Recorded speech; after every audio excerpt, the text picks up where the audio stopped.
A vontade do homem é uma das grandes dádivas outorgadas por Deus. Ela é fator determinante de todas as escolhas da vida e nada é realizado pelo homem sem o exercício de tão importante faculdade. É, portanto, imprescindível essa conquista a fim de que todas as suas decisões cooperem para o bem e não para o mal. Deus respeita a vontade do ser humano, ainda que seja vontade de rejeitá-lo.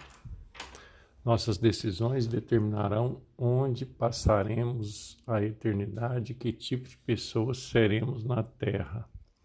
Deus criou o homem com a capacidade de tomar decisões. Por causa da imagem de Deus no homem, ele possui o livre-arbítrio, isto é, capacidade de tomar decisões. Satanás trabalha para fazer prisões à mente da pessoa e assim enfraquecer a sua vontade para assim dominá-lo. O homem tem a tendência herdada de seus primeiros pais de responsabilizar outros ou as circunstâncias pelas suas escolhas, mas isso é irreal. O homem é livre para escolher e, portanto, responsável. Se vive no pecado é porque gosta dele, decidiu permanecer nele. Ainda assim, tem a liberdade de mudar de pensamento e decidir dar-lhe as costas e voltar-se para Deus. A vontade do homem é seu eu real. Ela está na origem de todas as escolhas e decisões. A vontade revela o caráter do próprio homem. É impossível separá-lo dela, pois expressar o que ele é eterno dentro de si mesmo. A vida espiritual começa com uma escolha.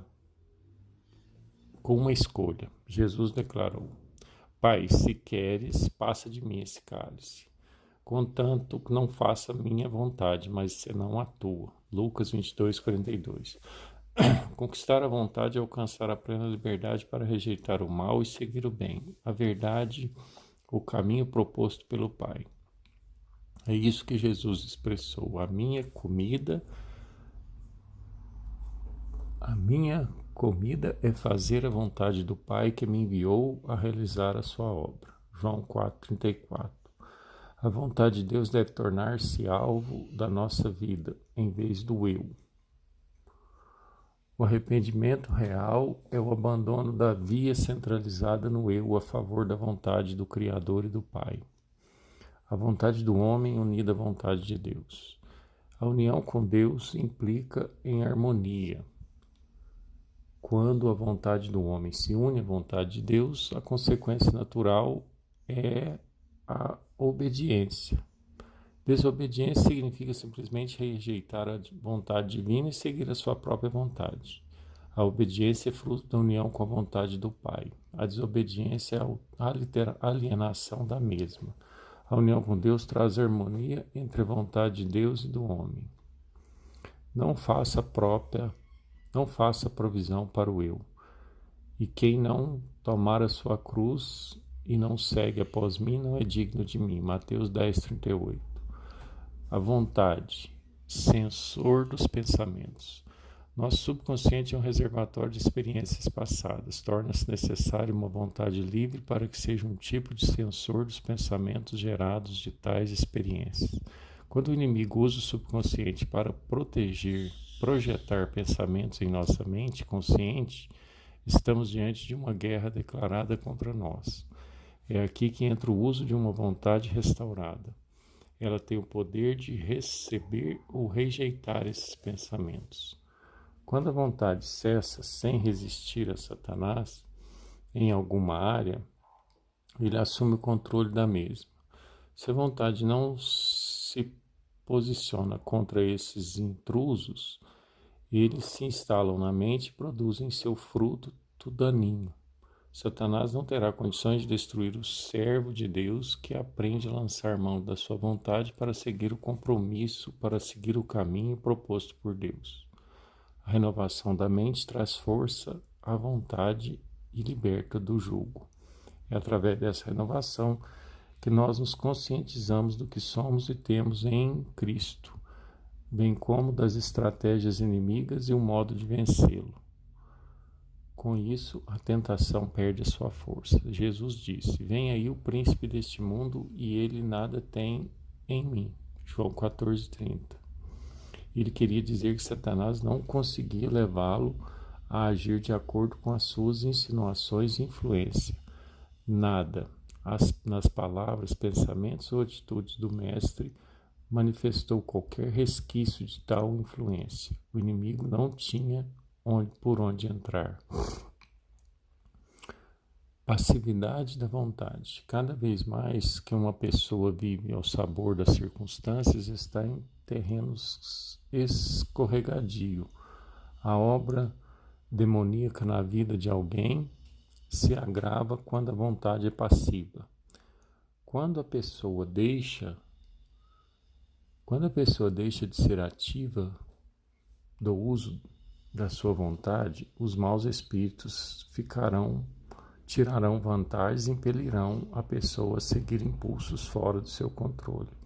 Deus não pode usar o crente de vontade passiva, porque ele não está mais funcionando e Deus não força ninguém a agir.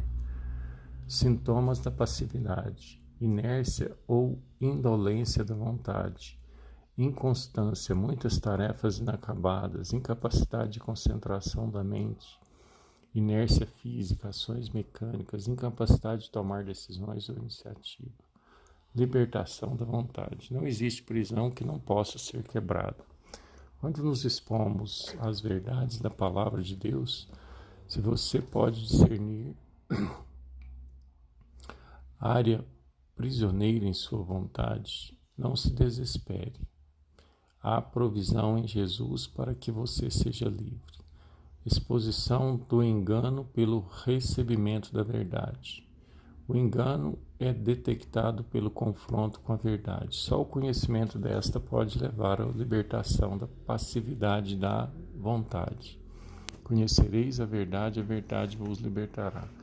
João 8:23. Somos todos suscetíveis ao engano e por isso precisamos adotar uma posição de humildade e coragem de enfrentar os problemas de frente, dispostos a saber a verdade sobre nós mesmos a fim de que algo seja feito para o devido conserto. Uma das maneiras de conhecer-se a verdade sobre si mesmo é analisar as observações e críticas daqueles que são mais chegados.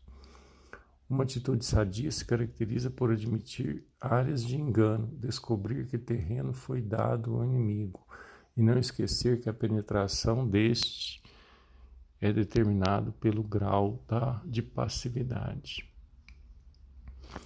A quebra da passividade pela ativação da vontade. A vontade é ativada respondendo-se à vontade de Deus. Cada vez que você toma conhecimento de algo que agrada a Deus e decide fazê-lo, está ativando a sua vontade.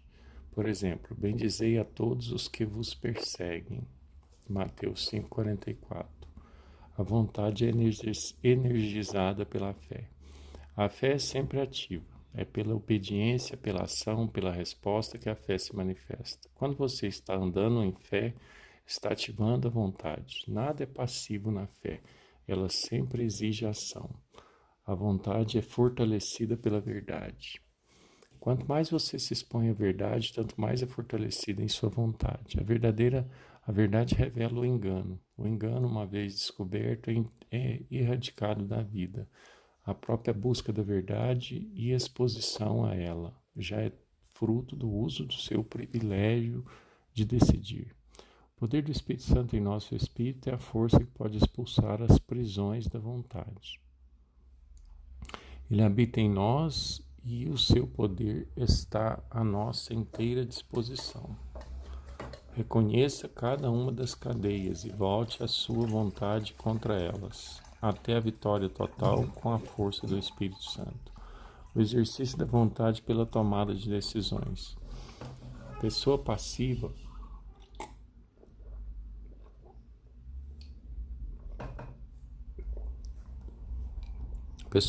não age por vontade própria. A libertação deste cativeiro passa por uma libertação da vontade. Firme-se, portanto, em suas decisões e rompa com a inconstância. Comece com pequenos alvos e vá estabelecendo alvos maiores à medida que se atém ao que se decidiu. Quando isso acontecer, você estará rompendo com as cadeias do diabo em sua vida. Esteja disposto a tomar decisões erradas. Quem não entra em campo por medo de errar nunca sai da posição de espectador passivo. Nada faz. Não permita que o inimigo use um erro seu para destruir a sua vida. O risco de cometer erros não deve ser obstáculo à tomada de decisões na vida. Aceite a responsabilidade de tomar decisões. Há muitos que temem tomar decisões por medo das consequências. Deus nos deu a responsabilidade de tomar decisões. O homem é responsável pelo que se escolhe. Se escolhe mal, não deve colocar a culpa sobre o outro, mas admitir o erro e prosseguir rumo ao crescimento. Pare de ser guiado por circunstâncias. Não seja movido pelos ventos que sopram de um lado ou de outro. A passividade sugere que Deus está tomando todas as decisões para a pessoa. Deus nos aponta o caminho a seguir. No entanto, compete a nós tomarmos decisões. A vontade tem uma batalha a ser travada. Resistir ao diabo. Tiago 4:7. Oponha-se ao domínio do inimigo. Resiste-o com firme determinação. Enquanto você não se levar em seu homem interior, dominado por um espírito de resistência e perseverança, a passividade continuará instalada e o domínio inimigo estabelecido. Recupere todo o terreno perdido. Se o diabo ocupou alguma área da sua vida, não se dê por vencido. Recupere a área sob o domínio do inimigo e determine vencer cada nova investida. Trabalhe ativamente com Deus para o uso de cada parte de sua personalidade. Desenvolva pensamentos sadios, emoções santas e decisões certas. Use o potencial que Deus lhe deu e deixe sua personalidade desabrochar como flor sob a luz do olhar de Deus. O espírito, a mente e o corpo do homem sujeitos à sua vontade. O espírito precisa de controle. O espírito precisa do controle da vontade. Como a cidade derribada que não tem muros, assim é um homem que não pode conter o seu espírito. Provérbios 25:28. A mente precisa estar sujeita à vontade. Derribado raciocínios e todo baluarte que se ergue contra o conhecimento de Deus e levando cativo todo pensamento à obediência de Cristo. 2 Coríntios 10:5. O corpo deve ser instrumento e servo do homem. Antes subjugo o meu corpo e reduzo-o à submissão, para que depois de pregar a outros eu mesmo não venha a ficar reprovado. 1 Coríntios 9:27. Uma vontade ativa é necessária para manter a libertação em qualquer área da vida. A ordem do Senhor é: possui a terra. Haverá momentos de verdadeiro conflito e dor, porque onde há conquista, há luta. No estágio inicial do combate, os sintomas parecerão tornar-se-á piores do que antes. É como se quanto mais luta, menos forças tem. Mas apesar dessa sensação, na realidade, há uma melhora. Esses sintomas apenas demonstram que a resistência produziu seu efeito. O inimigo sentiu pressão e está tentando sua última chance de conservar o território uma vez possuído. Quando alguém se dispõe a reconquistar território perdido, as forças invisíveis das trevas que mantinham suas garras nas áreas que estão sendo conquistadas tentarão agarrar seu território uma vez possuído. Mas com firmeza na luta, sabendo que os poderes do céu estão do nosso lado, a vitória é uma realidade. Vencemos pelo sangue do Cordeiro e a palavra do nosso testemunho. Apocalipse 12:11. Terminou.